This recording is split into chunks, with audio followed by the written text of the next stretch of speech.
Hey everybody, welcome back with an exciting new collaboration together with Jay Haynes from the Film Sensei channel. We're doing another effects war after more than a year.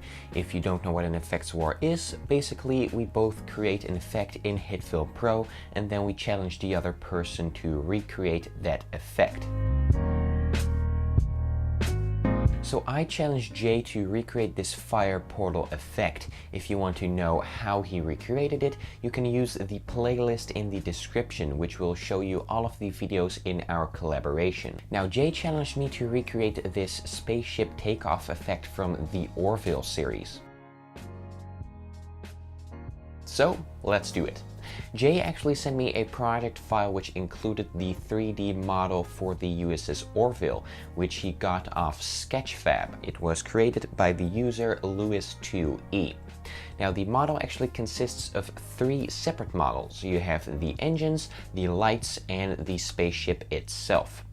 All of the 3 models are connected to one 3D point, which makes positioning the ship way easier. So I am here in my project file. This is the final project file for the effect, and I'm going to break down what I did in this file. So I actually have a sheet over here with all of the changes that I made. And let's start off with the camera. So I have a camera over here, which makes sure that the 3D camera in this scene moves. So if I go to perspective mode, you can see over here, here is the 3D model, and here is the camera. If I go to another position, you should see that it actually moves a little bit. I don't think you can actually see it from here. That is strange. But as you can see here, it's a little bit laggy, but the camera does move. And how I did that was by shooting a piece of footage in real life and then tracking it in Mocha HitFilm. So that is just here in HitFilm. If I go to Mocha, you can see that I attached that to the piece of footage and then I tracked it. And if I go to the input file over here, if I put the plane there, you probably wouldn't really see it. Yeah, over here, you can see that the camera moves around in 3D space, and I should be able to see it here as well. Yeah, here you can see it. The camera is moving a little bit, and I wanted to do this so that I got a realistic camera shake. Instead of just applying the camera shake in post-production, I actually tracked it and applied it to the main composite shot. I made a tutorial about that, how to camera track in Mocha HitFilm, so you should definitely check that out if you want to know how I did that. Next up is the Orville control point. If you go over here, you can see that the position and scale were keyframed. Go into the value graph, you can see that the position changes in this smooth manner, as you can see. So it changes from here to over there, and it vanishes in that position because of the scale. And you can see that the scale turns down over here in this sort of quick manner, which is achieved by using smooth and Bezier keyframes. So that is the scale and position of the models. And if I go over here to the engines, which is the model, you can see that the transform property of the engine model is set to the Orville control point. So if I change this control point, the engine, lights, and Orville model all move, which is what we want, and it makes it really easy to keyframe. So what did I do? Because the original project file that Jay sent to me already had some effects to it. For example, if I go to the engines over here, I shouldn't turn them on, or I shouldn't turn them off, I should say. The demold and neon glow effects were standard on there, and if I go back, this is what it looked like. And in the clip, you can see a lot more light coming off of the engines over here. So we added the gleam effect, which creates these strikes, and then I also added the glow effect, which turns these strikes more into a sort of light glow, as the name suggests. And that adds a bit more of atmospheric light to that. And then if we go to the lights of the Orville model, the demult effect is on there. It originally had a glow effect, but I removed that one because I didn't like the look of that. And then we have the Orville model, which doesn't have any effects on it. So it's really these engines, and I'm not sure if I actually... Yeah, so as you can see, the glow, and I believe also the gleam, indeed, the intensity of the gleam and the intensity of the glow were keyframed to move from the full intensity to 0, because if we wouldn't do that keyframing, you would still get this sort of weird light spot on the screen, which is not what we want. And here you can just see the model moving out of frame, which is exactly what we want. So that is it for the 3D models and the control point and the camera.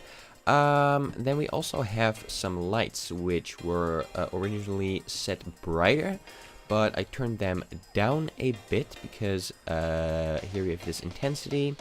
I'm not sure what the original intensity was, but I put it to 60, and then while it was taking off, I keyframed the intensity to go lower from 60 to, I believe it's 40, yeah, 60 to 40, which makes sure that the lighting of the model stays a little bit more consistent. And then I can go to the second one where the intensity just stays 70 all the time.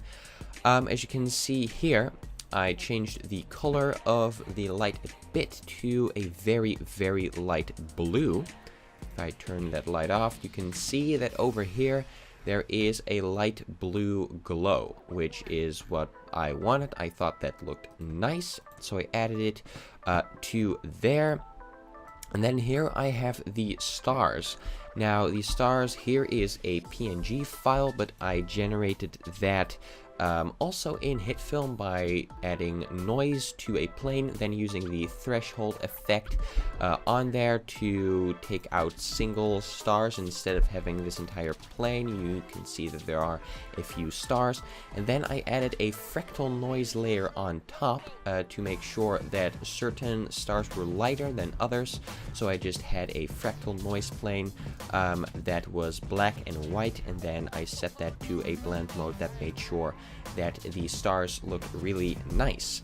And I exported that as a PNG file, added that back into this composite shot.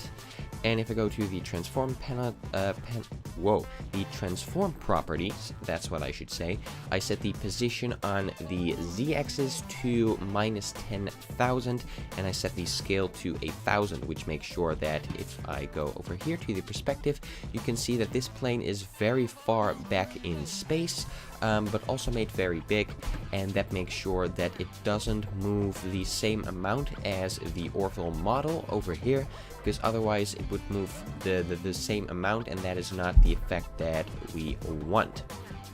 And then I think we're almost there. Although when I did the camera shake, the camera was too far to the front, and I didn't want to keyframe the Orville model again, so I created a new point, the camera control point.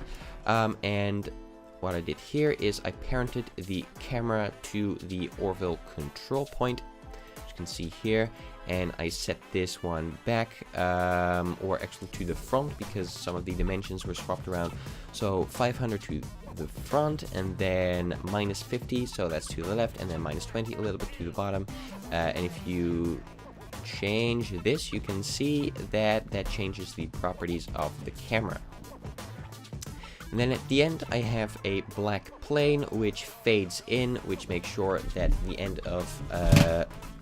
of the clip fades out to a nice black plane. And I believe that that is it.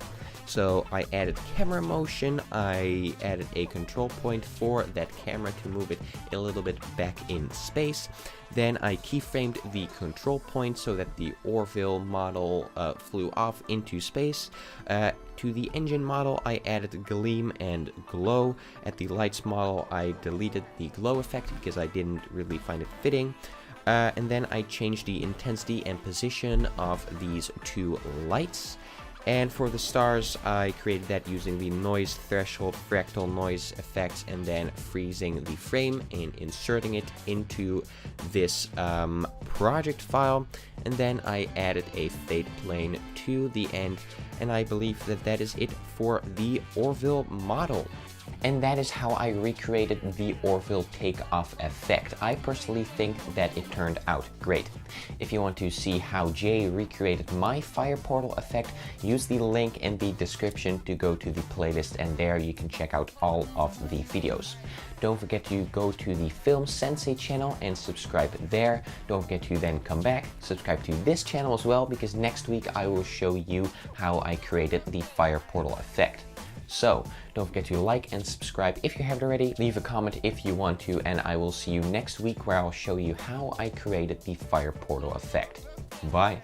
Hi there, thanks for watching. Click here to see my latest video, click here to see a highlighted one, and click here to subscribe to my channel if you haven't already. Turn up. Let's go.